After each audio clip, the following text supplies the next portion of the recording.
হরে কৃষ্ণ। বছরে দ্বাদশ পূর্ণিমার মধ্যে একটা শ্রেষ্ঠ পূর্ণিমা হচ্ছে মার্গশীর্ষ পূর্ণিমা। অগ্রহায়ণ মাসের পূর্ণিমাকে বলা হয় মার্গশীর্ষ পূর্ণিমা। এই শুভতম দিনে কিছু করেন কিংবা না করেন, বাড়িতে ক্রয় করে নিয়ে আসুন এই একটি জিনিস। এতে ভগবানের কৃপা লাভ হবে, সংসারের দারিদ্রতা দূরীভূত হবে। খুবই গুরুত্বপূর্ণ প্রসঙ্গ। পাশাপাশি শাস্ত্রে এই পূর্ণিমার বিশেষ মাহাত্ম্য কথা বর্ণনা করা হয়েছে। আজকের এই পর্বে আমরা সেই প্রসঙ্গে জানার চেষ্টা করব। সকলকে স্বাগতম জানাচ্ছি আমাদের এই ধর্মীয় তথ্যমূলক চ্যানেলে। আমরা চেষ্টা করি এরকমই সনাতন ধর্মের ধর্মীয় তথ্যগুলোকে আপনাদের সাথে উপস্থাপন করতে, শেয়ার করতে। তাই আসুন আগামী কিছুক্ষণ সময় একসঙ্গে ধৈর্য ধরে আজকের এই মার্গশীর্ষ পূর্ণিমার বিশেষ মাহাত্ম্য কথা শ্রবণ করি। আশা করছি আজকের এই তথ্যগুলো আপনাকে একটুকু হলেও সমৃদ্ধ করবে। ভালো লেগে থাকলে অবশ্যই একটা লাইক করে কমেন্টে জয় লক্ষ্মী নারায়ণের জয় একবার হলেও লিখে যাবার অনুরোধ জানাচ্ছি। দেখেন, বলা হয় এমনিতেও পূর্ণিমা তিথি, যে কোনো পূর্ণিমা হোক না কেন, বছরে দ্বাদশ পূর্ণিমা রয়েছে, তো যে কোনো পূর্ণিমা খুবই শুভ এবং পবিত্র বলা হয়েছে। নদীতে যেরকম জোয়ার ভাটা হয় পূর্ণিমা তিথি এবং অমাবস্যার তিথির সময়ও, মানুষের শরীরেও বলা হয়েছে তেমনি জোয়ার ভাটা হয় শারীরিক ক্ষেত্রে।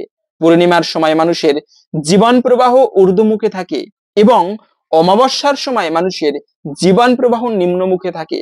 তার মধ্যে আবার এই যে দেখেন পূর্ণিমা তিথি, এই সময় আমাদের বিশেষ কিছু নিয়ম মেনে চলা প্রয়োজন। যাদের সংসারে দারিদ্রতা রয়েছে তাদের জন্য একটা শুভ এবং বিশেষ গুরুত্বপূর্ণ দিন পূর্ণিমার দিন। সাধারণত আমরা জানি যে শনিবার শনি দেবতার দিন, বৃহস্পতিবার মা লক্ষ্মীর দিন। পূর্ণিমার দিনটিতে বলা হয়েছে এটি হচ্ছে ভগবান শ্রী লক্ষ্মী নারায়ণের দিন, ভগবান বিষ্ণুর অত্যন্ত প্রিয় দিন। এই দিনে যারা ভালোভাবে লক্ষ্মী নারায়ণের পুজো করে তাদের সংসারে মা লক্ষ্মী এবং স্বয়ং ভগবান শ্রী নারায়ণ দুজনই অবস্থান করে। সেজন্য এই শুভ পূর্ণিমার দিনে, মার্গশীর্ষ পূর্ণিমার দিনে অনেকে ভক্তি শ্রদ্ধার সহিত মা লক্ষ্মীর পুজো করবে, ভগবান বিষ্ণুর পুজো করবে, ব্রত করবে অনেকে। হ্যাঁ, এটা খুবই শুভ এবং মঙ্গলময় বলা হয়েছে। তবে স্বয়ং ভগবান শ্রীকৃষ্ণ, চলতেছে অগ্রহায়ণ মাস, ভগবান শ্রীকৃষ্ণ নিজে বলেছেন আমি মাসের মধ্যে হচ্ছি মার্গশীর্ষ। মার্গশীর্ষ মাস বলা হয় এই অগ্রহায়ণ মাসকে। এই মাসটা ভগবানের অত্যন্ত প্রিয় একটা মাস। কেন? কেননা বর্তমানে যেরকম বাংলা বর্ষপঞ্জিকা অনুসারে বৈশাখ মাস হচ্ছে বছরের প্রথম মাস, কিন্তু বৈদিক যুগে অগ্রহায়ণ মাসকে বছরের প্রথম বলা হতো। অগ্র মানে হচ্ছে প্রথমে, হায়ন মানে হচ্ছে বছর। বছরের প্রথমে যে মাসটি ছিল সেটি হচ্ছে অগ্রহায়ণ মাস। এবং এই অগ্রহায়ণ মাসে কিছু ধান উঠতো বা এক ধরনের ধান হয় সেটি উঠতো, যে কারণে এই মাসটি মা লক্ষ্মীর অত্যন্ত প্রিয়। তাই এই মাসে যে মানে অমাবস্যা গিয়েছে তাকে বলা হয় মার্গশীর্ষ অমাবস্যা, এবং যে পূর্ণিমা আসবে তাকে বলা হয় মার্গশীর্ষ পূর্ণিমা। এই শুভ পূর্ণিমার দিনে আপনি পরিবারে কিছু কার্য করা। অগ্রহায়ণ মাসটি এমনিতেও শুভ মাস বলা হয়েছে। এই মাসে অনেক বিবাহ রয়েছে। মানে জীবনের একটা অন্যতম গুরুত্বপূর্ণ অঙ্গ হচ্ছে বিবাহ জীবন, বৈবাহিক জীবন। এটি হচ্ছে খুবই পুণ্যময় কাজ বিবাহ করা। কেন? জগতে ভালো সন্তান উৎপাদন করা, জগতের সৃষ্টিকার্যে নিয়োজিত থাকা, এটি পুণ্যের কাজ। কিন্তু সেই বিবাহ কার্য যে কোনো মাসে করা উচিত নয়, বা সঠিক মানে শুভ নক্ষত্র তিথি দেখে তারপরে বিবাহ অনুষ্ঠান করা উচিত। তো এই অগ্রহায়ণ মাসে অনেক ভালো ভালো বিবাহের দিন রয়েছে, গৃহে প্রবেশ অনুষ্ঠান রয়েছে। তারপরে আবার এই যে মার্গশীর্ষ পূর্ণিমা, যারা আপনারা গৃহে প্রবেশ করতে চান এই দিনটিও খুবই শুভ। এই দিনে লক্ষ্মী নারায়ণের পুজো করে গৃহে প্রবেশ করতে পারেন শুভ যোগ দেখে। ভালো বলা হয়েছে সকল ক্ষেত্রে। তার মধ্যে আবার আমরা প্রথমত জেনে নিচ্ছি এই যে মার্গশীর্ষ পূর্ণিমা তিথিটা মূলত কখন থেকে কখন শুরু হচ্ছে।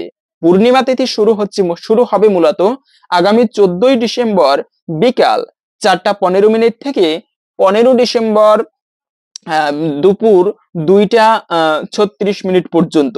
এই সময়টুকুর মধ্যে এই মার্গশীর্ষ পূর্ণিমার তিথি থাকবে। সেজন্য আমাদের উদয়া তিথি মেনে এই মার্গশীর্ষ পূর্ণিমা পালন করতে হবে আগামী 15ই ডিসেম্বর। এই সময় আমাদের মার্গশীর্ষ পূর্ণিমা পালন করতে হবে। এবং আমরা যত ভালোভাবে এই পূর্ণিমা ব্রত পালন করি না কেন, অনেকে আছে ব্রত করবে, অনেকে পুজো করবে, সকল কিছু মঙ্গলময়, তবে কিছু কিছু নিয়ম আমাদের অবশ্যই মেনে চলা প্রয়োজন। যেমন প্রথমত বলে দিচ্ছি কোন কোন কাজ করা শুভ এই দিনে, আপনারা যে সকল কাজ আমাদের করা উচিত। তার মধ্যে প্রথমত হচ্ছে বিষ্ণু পূজা, সর্বমঙ্গলময়। দেখেন আমরা বিভিন্ন দেবদেবীর পুজো করি, এটি খুবই গুরুত্বপূর্ণ একটি তথ্য বলে দিচ্ছি। শাস্ত্রের একটি গুরু তাৎপর্য বলা তথ্য বলা চলে। যেমন আমরা বিভিন্ন তান্ত্রিক পুজো করে থাকি, তন্ত্রমন্ত্র প্রয়োগ করি, বিভিন্ন দেবদেবীর উপাসনা করি, অনেক কিছু করি। কি কারণে? জীবনের যেন মঙ্গল হয়, সাংসারিক ক্ষেত্রে যেন মঙ্গল হয়। কিন্তু মনে রাখবে, সকল মঙ্গল হবে আপনারা প্রতিদিন চেষ্টা করবেন, প্রতিদিন না পারলেও অন্ততপক্ষে শুভ দিনগুলোতে চেষ্টা করবেন ভগবান বিষ্ণুর পুজো করতে। জগতে যত দেবতা রয়েছে সবার থেকে ঊর্ধ্বে হচ্ছে ভগবান বিষ্ণু, সবার পরম প্রভু।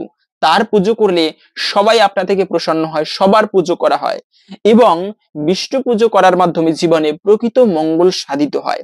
সেজন্য এই পূর্ণিমার দিনে সর্বমঙ্গলময় বলা হয়েছে শাস্ত্রে ভগবান শ্রী বিষ্ণুর পুজো করা। এখন বিষ্ণুর পুজো করতে গেলে অনেক ঘট বসাতে হবে, এই সেই কত কিছুর প্রয়োজন। এত কিছু যদি নাও পারেন, সংক্ষেপে যেরকম আমরা রাধা কৃষ্ণের পুজো করি, ঠিক তেমনি আপনি বাড়িতে ভগবান শ্রী বিষ্ণুর পুজো করতে পারেন, যার পুজো করার মাধ্যমে জীবনের সকল অশুভ দূরীভূত হয়, গ্রহদোষ উপশম হয় এবং ভগবানের কৃপা লাভ হয়। যদি গ্রহদোষ থাকে জীবনে কিন্তু সহজে ভালো কিছু হয় না, সেই গ্রহদোষ পর্যন্ত ধীরে ধীরে দূরীভূত হয় এই ভগবান বিষ্ণুর কৃপার মাধ্যমে, তার পুজো করার মাধ্যমে। তো এই শুভ পূর্ণিমার দিনে আপনি পুজো করতে পারেন, এটি সর্বোত্তম বলা হয়েছে। তা না পারলে আপনি দান করুন। দানে দ্রব্যেন শুদ্ধতি, দানের সনাতন ধর্মে বর্তমান কলিযুগে দুটি ধর্মকে শ্রেষ্ঠ বলা হয়েছে। এক হচ্ছে হরিনাম সংকীর্তন, এটি সর্বপ্রথম ধর্ম। দ্বিতীয়ত হচ্ছে দান করা। আপনি হয়তোবা অত টাকা পয়সা নেই, যথাসাধ্যভাবে আপনি সৎ ব্রাহ্মণ ব্যক্তিদেরকে দান করুন। এই দানের মাধ্যমে যত অশুভ থাকুক না কেন সবকিছু দূরীভূত হয়। সেজন্য এই পূর্ণিমার দিনে যদি বাড়িতে কোনো অতিথি আসে, সেজন্য ভুলেও খালি হাতে ফিরিয়ে না যায়। এটা আমরা বারবার বলি। কেন? অতিথিকে কখনো গৃহ থেকে খালি হাতে ফিরিয়ে দিতে নেই। এতে কি হয়, সেই অতিথির সঙ্গে সেই গৃহস্থের পুণ্য গমন করে, মানে পুণ্য থাকে না সেই গৃহস্থের বাড়িতে। সেজন্য গৃহস্থের ধর্ম হচ্ছে অতিথি সেবা করা। বাড়িতে যেই আসুক আপনি যৎকিঞ্চিত ভাবে তাকে সেবা দেওয়ার চেষ্টা করবেন। অন্ততপক্ষে এই পূর্ণিমার শুভ পূর্ণিমার দিনে যার যেরকম সামর্থ্য রয়েছে সেই অনুযায়ী দান করা উচিত। কেননা দানের মাধ্যমে ধন কখনো কমে না, বরঞ্চ আরো বৃদ্ধি পায়। একটা মন্দিরের জন্য কখনো প্রণামী কালেকশন করতে গেলে আমাদের যথাসাধ্যভাবে দান করা উচিত। এবং তৃতীয়ত হচ্ছে স্নান করা। এই মানে এই পূর্ণিমার দিনে, শুভ পূর্ণিমার দিনে, যে কোনো পূর্ণিমা হোক না কেন, পবিত্র নদীতে স্নান করা, গঙ্গা যমুনা গোদাবরী এই সমস্ত পবিত্র তীর্থে স্নান করাকে খুবই পুণ্যময় বলা হয়েছে।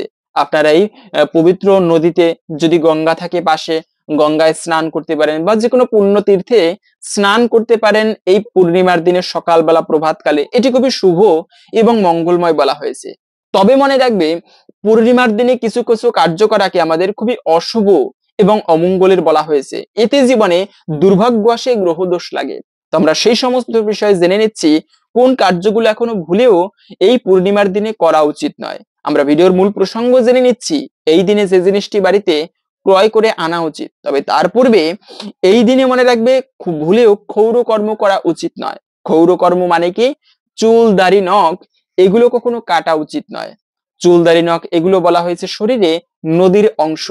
তাই আপনি এই শুভতম দিনে কখনো ক্ষৌর কর্ম করবেন না। পূর্ণিমা, অমাবস্যা এই সমস্ত দিনে শুধুমাত্র ক্ষৌর কর্ম নয়, গাছপালা, বৃক্ষ আদি কাটাকেও অশুভ বলা হয়েছে, এতে গ্রহদোষ লাগে। এবং দ্বিতীয়ত হচ্ছে আমিষ ভক্ষণ করবে না। মাছ, মাংস এগুলোকে যতটা সম্ভব এড়িয়ে চলা উচিত। বৃন্দাবনে মাছ মাংসকে জলের পোকা বলা হয়, তারা জলের পোকা পোকা বলে জানে। তো এগুলো কখনো অপর প্রাণীর মাংস কখনো ভক্ষণ করা উচিত নয়। এটি শাস্ত্রে প্রকৃতই নিষিদ্ধ করা হয়েছে। অনেকে এখন বিভিন্ন যুক্তি দেখাতে পারেন, আরে সাত্ত্বিক জীবন এটি হচ্ছে সর্বোত্তম, একটা সুশৃঙ্খল জীবন, সাত্ত্বিক ভাবে জীবন যাপন করা, তো এটি হচ্ছে সর্বোত্তম। অন্তত পক্ষে যে কোনো দিনে মাছ মাংস বর্জন করতে আমি বলিনি, অনেকে আমরা পারবো না সেরকম, কিন্তু বিশেষ কিছু শুভ দিনে আমরা মাছ মাংসকে এড়িয়ে চলি। রবীন্দ্রনাথ ঠাকুর বলেছেন, মানুষ না খেয়ে মারা গিয়েছে এমন লোকের সংখ্যা খুবই কম, কিন্তু খেয়ে মারা গিয়েছে এমন লোকের সংখ্যা ভুরি ভুরি। সেজন্য খাবারে আমাদের বিবেচনা করা উচিত। অতিরিক্ত তেলে ভাজা খাবার, মশলাদার খাবার এগুলো শারীরিক ক্ষেত্রে ক্ষতিকর। মাছ মাংস এগুলো ক্যান্সারের সৃষ্টি করে বেশি। তো যাই হোক, আপনারা সম্পূর্ণভাবে না পারলেও এই পূর্ণিমার দিনে, বিশেষ করে আগামী মার্গশীর্ষ পূর্ণিমার দিনে, আগামী 15ই ডিসেম্বর মার্গশীর্ষ পূর্ণিমা, এই শুভতম দিনে আপনারা ভুলেও কখনো মাছ মাংস ভক্ষণ করবেন না। এবং বেলা করে ঘুমাবে না। এমনিতেও তো জানি যে ব্যক্তি বেশি বেলা করে ঘুমায় তার জীবনে আয়ু হরণ হয় এবং দুর্ভাগ্য আসে। তো এই শুভতম দিনে আমাদের কখনো উচিত নয় বেশি বেলা করে ঘুমানো। অন্তত পক্ষে বলা হয়েছে যে এই পূর্ণিমার দিনে, মার্গশীর্ষ পূর্ণিমার দিনে বেশি বেলা করে ঘুমানো উচিত নয়। তারপরে আর একটা কাজ কখনো করবে না। মনে রাখবে, যদি কোনো ব্যক্তিকে তুমি কষ্ট দিয়ে ভালো থাকতে চাও তবে তুমি মূর্খ, অবশ্যই মূর্খ। কেন? কোনো ব্যক্তিকে কষ্ট দিয়ে কখনো ভালো থাকা যায় না। এটি সায়েন্সের একটা যে রুলস রয়েছে, every action has an opposite equal reaction. আপনি যে কার্য করবেন তার একটা সমান এবং বিপরীত প্রতিক্রিয়া রয়েছে। তো সেজন্য আপনি একজন ব্যক্তিকে কষ্ট দিয়ে আমরা ভাবি, যদিও আমরা এটা জানি, মানে কষ্ট দিয়ে বলতে আমাদের কার্যক্ষেত্রে কষ্ট পেয়ে যায়, এমন কোনো কার্য করা উচিত নয় যার মাধ্যমে অপর কোনো ব্যক্তি কষ্ট পায়। ভুলেও এই বিষয়টা সাবধান থাকতে হবে, কেননা কাউকে কাঁদিয়ে জীবনে কখনো সুখে থাকা যায় না। তো এটি সম্পূর্ণভাবে বর্জন করতে হবে। বিশেষ করে এই শুভতম দিনে কেউ যেন আমার আচরণের মাধ্যমে কষ্ট না পায়, এমন কোনো আচরণ করা উচিত নয়। এখন আমরা জেনে নিচ্ছি এই শুভতম দিনে কোন জিনিসটি বাড়িতে ক্রয় করে আনা উচিত, এতে সংসারের দারিদ্রতা দূরীভূত হবে। তবে তার পূর্বে এই পূর্ণিমায় বিশেষ ব্রত কথা শাস্ত্রে বর্ণনা করা হয়েছে। পূর্ণিমার দিনে যারা ব্রত করবে তারা কি ফল লাভ করতে পারবে, আজকে এখন আমরা সেই প্রসঙ্গে জেনে নিচ্ছি। তারপরে ভিডিওর মূল প্রসঙ্গ জেনে নিব। প্রত্যেককে বলবো কিছুক্ষণ সময় ধৈর্য ধরে আসুন, এই ব্রত কথাটি শ্রবণ করি। যা শ্রবণ করলেও অনেকাংশেই বলা হয়েছে এই পূর্ণিমার ব্রতের ফল লাভ করা সম্ভব। তাই ধৈর্য ধরে এখন আসুন, লক্ষ্মীনারায়ণের এই বিশেষ ব্রত কথা পূর্ণিমার শ্রবণ করি। এক দেশে এক রাজা ছিলেন। তিনি ছিলেন সৎ, ধর্মপরায়ণ। তার দেশে একটি নিয়ম ছিল, হাটে প্রজাদের যেসব জিনিস বিক্রি হবে না তিনি তা সঠিক দামে তার প্রজাদের কাছ থেকে কিনে নেবেন। এক কামার হাটে একটি লোহার নারী মূর্তি বিক্রি করতে এনেছিলেন, কিন্তু সারাদিনেও তা বিক্রি হয়নি। সে রাজবাড়িতে সে কথা জানালে ধর্মপরায়ণ রাজা তা কিনে নেন। সেই দিনই রাত্রে রাজা তার বাড়িতে কান্নার আওয়াজ শুনতে পান। রাজা সারা বাড়ি ঘুরে শেষে ঠাকুর ঘরে দেখেন এক সুন্দরী নারী কাঁদছে। রাজা তার সামনে গিয়ে বললেন, কে মা, তুমি কাঁদছো কেন? সে বললে, আমি রাজলক্ষ্মী, তোদের বাড়িতে এতদিন ছিলাম, এখন আর থাকতে পারবো না, চলে যেতে হবে তাই কাঁদছি। রাজা বিনয় সুরে হাত জোর করে জিজ্ঞাসা করলেন, কেন মা, আমি কি করলাম? সে বলল, আমি যে আর থাকতে পারবো না, বাড়িতে যদি অলক্ষ্মী এনেছিস। তারপরে কাঁদতে কাঁদতে রাজলক্ষ্মী সেই রাজার বাড়ি হতে চলে গেলেন। মন খারাপ নিয়ে রাজা জানালার ধারে বসেছিলেন। হঠাৎ এমন সময় দেখলেন আরেকজনা বাড়ি থেকে বেরিয়ে যাচ্ছে। অমনি দৌড়ে গিয়ে রাজা জিজ্ঞাসা করলেন, কে মা, তুমি চলে যাচ্ছ কেন? সে বলল, আমি তোমার ভাগ্যলক্ষ্মী, তোমায় ছেড়ে চলে যাচ্ছি, ঘরে অলক্ষ্মী এনেছো, থাকতে আর দিলে কই। রাজা মাথা নিচু করে দাঁড়িয়ে রইলেন। এমন সময় দেখলেন আরো এক সুন্দরী রমণী নারী বেরিয়ে যাচ্ছে। রাজা তাড়াতাড়ি তার পথ আগলে বললেন, তুমি কে মা, চলে যাচ্ছ কেন? সে বলে, আমি যশোলক্ষ্মী, তোমায় ছেড়ে চলে যাচ্ছি। এইভাবে একে একে রাজলক্ষ্মী, ভাগ্যলক্ষ্মী আর যশোলক্ষ্মী তিনজনে রাজাকে ছেড়ে চলে গেলেন। রাজার চোখে ঘুম নেই। জানালা ধারে বসে থাকতে থাকতে দেখতে পাচ্ছেন আরেকজন পরম পুরুষ, আরেক সুন্দরী নারী বাড়ি থেকে চলে যাচ্ছে। রাজা দৌড় আগলে তারা কি জানতে চাইলে সুন্দরী নারী বললেন, আমি কুললক্ষ্মী, ঘরে অলক্ষ্মী আছে, তাই আর থাকা হবে না। পরম পুরুষটি জানালেন তিনি ধর্ম, কিন্তু অলক্ষ্মীর কারণে তাকে যেতে হচ্ছে। সে কথা শুনে রাজা জিজ্ঞাসা করলেন, আমার দোষ কি? ধর্ম রক্ষা করতেই আমি অলক্ষ্মী কিনেছি, ধর্মই আমার সম্বল। এই ধর্ম বলে আমার রাজলক্ষ্মী, ভাগ্যলক্ষ্মী, যশোলক্ষ্মী, কুললক্ষ্মী সবাইকে যেতে দিয়েছি। আমি ধর্ম ত্যাগ করিনি, ধর্মপ্রাণ, আমি আপনাকে যেতে দেব না। ধর্ম দেখলেন রাজার কথাই ঠিক, তিনি রয়ে গেলেন। কিন্তু রাজার অবস্থা দিন দিন খারাপ হতে থাকে, তার সব সুখ হারিয়ে যায়। রানী যেদিন যেমন হয় তাই যত্ন করে রাজাকে খাওয়াতে থাকেন। রাজা খেতে বসলেই পঙ্গপালের মতো পিঁপড়ের দল থালার চারদিকে ঘিরে বসতো। রাজা রানীকে তার খাবারে ঘি দিতে বারণ করলেন। তিনি খেতে বসেন, খাবার থালার চারিদিকে পিঁপড়ের দল এসে জড়ো হয়, কিন্তু খাবারে তাদের রুচি হয় না। তাই দেখে এক পিঁপড়ে বলে, ওই অলক্ষীর জন্য রাজা এমন গরিব হয়েছে যে খাবারে ঘি পর্যন্ত জুটছে না। তা শুনে রাজা হা হা করে হেসে উঠলেন। রানী দেখতে পেয়ে বললেন, আপনি এমন হাসছেন কেন? রাজাও বলবেন না, কিন্তু রানীও ছাড়বেন না। তো রাজা তখন বলেন, এই কথা বললে আমার প্রাণ চলে যাবে, তাও যদি তুমি শুনতে চাও তাহলে বলবো। তাও রানী শুনতে চায়। রানী ভাবলেন, একটা কথা বললে রাজা মারা যাবে, এ হয় নাকি? রাজা তখন বললেন, আমি মরলে যদি তুমি খুশি হও তাহলে চলো ওই নদীর ধারে, তোমাকে বলবো। রানী ভাবে, আমার রাজার কথা শুনলে মারা যাবে, এ হয় নাকি? তাই তারা নদীর ধারে এসেছে। হঠাৎ এক শিয়াল বলে, ওই দেখো জলে মরা ভেসে যাচ্ছে, নিয়ে এসো দুজনে খাবো।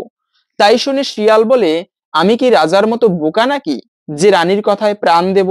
রাজামশাই সে কথা শুনতে পেয়ে রানীকে সেখানে রেখে সেই স্থান পরিত্যাগ করলেন। রানী কাঁদতে কাঁদতে নদীর ধারেই থেকে যান। এইভাবে অনেকদিন পার হয়ে যায়। দেখতে দেখতে আশ্বিন মাসের পবিত্র পূর্ণিমা তিথি বা পূর্ণিমা তিথি উপস্থিত হলো। রানী দেখলেন নদীর ঘাটে শঙ্খ ঘন্টা ধূপ ধুনো দিয়ে কারা যেন কি সব পুজো করছে। রানী এগিয়ে এসে মেয়েদের জিজ্ঞাসা করলে তারা বলতে লাগলো যে আমরা পূর্ণিমা তিথিতে মা লক্ষ্মীর পুজো করছি, এবং সঙ্গে এও জানায় এই পুজো করলে অলক্ষ্মী দূর হয়, মা লক্ষ্মীর কৃপা দৃষ্টি লাভ হয়। তাই শুনে রানী তাদের কাছ থেকে রং মাখানো পিটুলি চেয়ে লক্ষ্মী ঠাকুর গড়ে নারিকেল চিড়ে দিয়ে তালের ফোঁপর দিয়ে পুজো করলেন। তারপরে গান গল্প করে সারা রাত জেগে কাটালেন। ওইদিকে রাজবাড়িতে যে লোহার অলক্ষ্মী ছিল, সকাল হতেই তা কোথায় চলে গেল কেউ জানতে পারলো না। ধর্ম এসে রাজাকে বললেন, আপনার অমঙ্গল কেটে গেছে, অলক্ষ্মী দূর হয়েছে, আপনি রানীকে ফিরিয়ে নিয়ে আসুন। রাজা পালকি নিয়ে রানীকে ফিরিয়ে নিয়ে আসলেন। তারপর খুব ঘটা করে লক্ষ্মী পুজো করে আবার সব ফিরে পেলেন। এইভাবে জগতে প্রচার হলো মা লক্ষ্মীর ব্রত কথা, এবং সর্বত্র বিশেষ করে এই পূর্ণিমা মানে আশ্বিন মাসের পূর্ণিমাতে এই পুজোটা বেশি করা হয়ে থাকে। তবে যে কোনো পূর্ণিমার দিনে ব্রত করে লক্ষ্মীনারায়ণের পুজো করাকে সর্বমঙ্গলময় বলা হয়েছে। এই ছিল মূলত পূর্ণিমা তিথিতে মা লক্ষ্মীর ব্রত কথা। এবং এই শুভতম দিনে আগামী মার্গশীর্ষ পূর্ণিমার দিনে কোন জিনিসটি বাড়িতে ক্রয় করে আনা উচিত? অনেকে বলে থাকে যে আমরা ইষ্ট দেবতার মূর্তি, প্রত্যেকটা ব্যক্তির একটা ইষ্ট দেবতা থাকা উচিত। হয়তো বা কেউ ভগবান বিষ্ণুর উপাসনা করে, কেউ বা রাধা কৃষ্ণের উপাসনা করে, কেউ আবার রাম লক্ষ্মণের উপাসনা করে। যারই উপাসনা করুক, অনেকে প্রশ্ন করে যে কোন দিনে মূর্তি কিনে আনা বা বিগ্রহ কিনে আনা বাড়িতে শুভ বলা হয়েছে। আপনারা যে কোনো পূর্ণিমা তিথিতে, বিশেষ করে আগামী মার্গশীর্ষ পূর্ণিমার দিনে, যদি আপনার ইষ্ট দেবতা ভগবান বিষ্ণু হয় বা প্রভু শিব হয়ে থাকে, সেক্ষেত্রে আপনার ইষ্ট দেবতার একটা মূর্তি নাই থাকতে পারে বাড়িতে, কিন্তু প্রত্যেককে বলবো মানে এটা চরম সৌভাগ্যের, বাড়িতে একটা ইষ্টদেবের মূর্তি ক্রয় করে নিয়ে আসবেন এক দামে। মূর্তি কেনার সময় দামাদামি করা উচিত নয়, যদিও বেশি দাম চাইলে সেক্ষেত্রে ভিন্ন কথা, কিন্তু এক দামে একটা মূর্তি ক্রয় করে আনতে পারেন বাড়িতে, এবং এনে প্রত্যহ যদি পুজো করেন। কিনে আনলেই কি মঙ্গল হবে?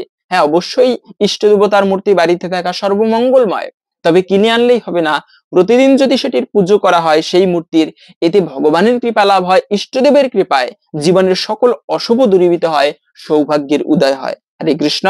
আশা করছি আজকের এই সংক্ষিপ্ত তথ্যগুলো জেনে আপনি একটুকু হলেও সমৃদ্ধ হয়েছেন। ভালো লেগে থাকলে অবশ্যই একটা লাইক করে আপনার ইষ্ট দেবতার নামটি অথবা জয় লক্ষ্মীনারায়ণের জয় একবার হলেও লিখে যাবার অনুরোধ জানাচ্ছি। ভগবানের কৃপায় সকলের জীবনে মঙ্গল হোক, এই কামনা করে আজকের ভিডিওটা এখানে সমাপ্ত করছি। হরে কৃষ্ণ।